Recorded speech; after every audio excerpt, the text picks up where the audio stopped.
যেখানে আল্লাহ তাআলা বিশ্বনবীর 5টি বৈশিষ্ট্যের কথা বলেছেন। কয়টি? সবাই বলুন আওয়াজ করে, কয়টি? 5টি বৈশিষ্ট্যের কথা আল্লাহ তাআলা এই আয়াত দুটিতে উল্লেখ করেছেন। বিশ্বনবী সাল্লাল্লাহু আলাইহি ওয়াসাল্লামের জীবনী, ওনার বায়োগ্রাফি নিয়ে কথা বলাটা দুষ্কর, কারণ এটার কোনো শেষ নাই, কুল নাই, কিনারা নাই, বিয়ন্ডলেস, বাউন্ডলেস, বটমলেস। সুবহানাল্লাহ বলেন। কারণ তিনি তো এমন নবী যিনি হ্যাঁ বললে এটা শরীয়তে হালাল হয়ে যায়।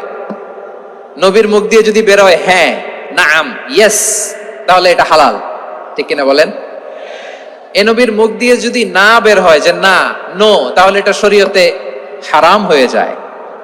কেমন নবী আমরা পেয়েছি, যিনি হ্যাঁ বললে হালাল, না বললে হারাম, যিনি সাব্বাবা, এই আঙ্গুলি উপরের দিকে উঁচু করলে চাঁদ ভেঙে 2 টুকরা হয়ে যায়, যে নবী জমিন থেকে পা উঁচু করলে আল্লাহর আরশে মেরাজে চলে যায়, এমন নবীর উম্মত আমরা হয়েছি। যে নবীকে বাদ দিলে কোরআন বোঝা যায় না, কারণ এ নবীর উপরই কোরআন নাজিল করেছে কে?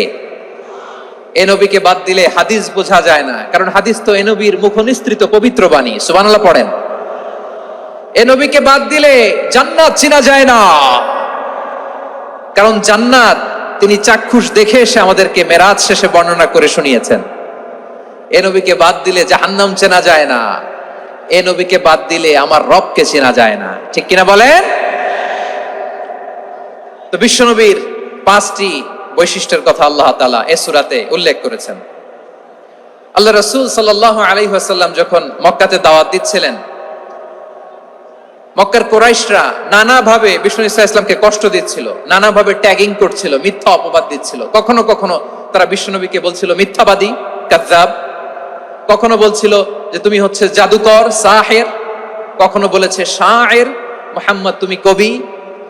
কখনো বলেছে কাহেন, মুহাম্মদ তুমি গণক। এবং কখনো বলেছে মুহাম্মদ তুমি হচ্ছে মাজনুন, মানে পাগল। আওয়াজ করে সবাই পড়ুন, নাউযু বিল্লাহি মিন যালিক। তাহলে বিশ্বনবীকে মৌলিকভাবে এই 5টি অপবাদ দিয়েছে। আমার কলেজা টুকরা সিলেটের ভাইরা, বিশ্বনবীর ব্যাপারে মিথ্যা অপবাদ মৌলিকভাবে দিয়েছে কয়টি? 5টি। বলেছে তুমি মিথ্যাবাদী, বলেছে তুমি গণক, তুমি কবি, তুমি পাগল, তুমি জাদুকর। বিশ্বনবীকে যে এই 5টি অপবাদ দেয়া হলো, আল্লাহ তাআলা এটা সহ্য করেননি। এই 5টি অপবাদের বিপরীতে আল্লাহ তাআলা বিশ্বনবীর 5টি চমৎকার বৈশিষ্ট্য উল্লেখ করে সূরাতুল আহজাবের 2টি আয়াত নাজিল করেছেন। আওয়াজ করে পড়েন আল্লাহু আকবার। 5টি চমৎকার বৈশিষ্ট্য সূরাতুল আহজাবের ভেতরে রব্বুল আলামিন উল্লেখ করে আমাদেরকে জানিয়ে দিচ্ছেন, ইয়া আইয়ুহান নাবিয়্যু ইন্না আরসালনাকা শাহিদান ওয়া মুবাশশিরান ওয়া নাযীরা ওয়া দাঈয়ান ইলাল্লাহি বিইذনিহি ওয়া সিরাজাম মুনীরা। পড়েন আল্লাহু আকবার।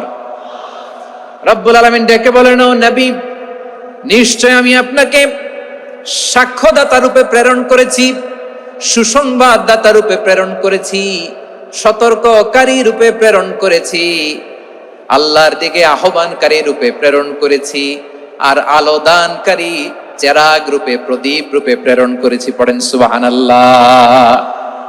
5টা বৈশিষ্ট্য। 1 নম্বরে আল্লাহ তাআলা বলেন, হে নবী, নিশ্চয় আমি আপনাকে সাক্ষ্যদাতা হিসেবে প্রেরণ করেছি। সাক্ষ্যদাতা, বিষ্ণু ঈসা ইসলাম সাক্ষ্য দিবেন, এজন্য শাহিদ। শাহিদ মানে সাক্ষ্যদাতা। আওয়াজ করে বলুন, শাহিদ মানে কি? তিনি সাক্ষ্য দিবেন।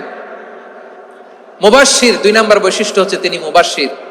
মুবাশশিরুম বিরাহমাতিল্লাহি ওয়া বিল জান্নাহ। তিনি আল্লাহর রহমতের সুসংবাদ দেন, তিনি আল্লাহর জান্নাতের সুসংবাদ দেন। সুবহানাল্লাহ পড়েন। 3 নম্বর বৈশিষ্ট্য হচ্ছে নাযীর, তিনি সতর্ককারী, ওয়ার্নার।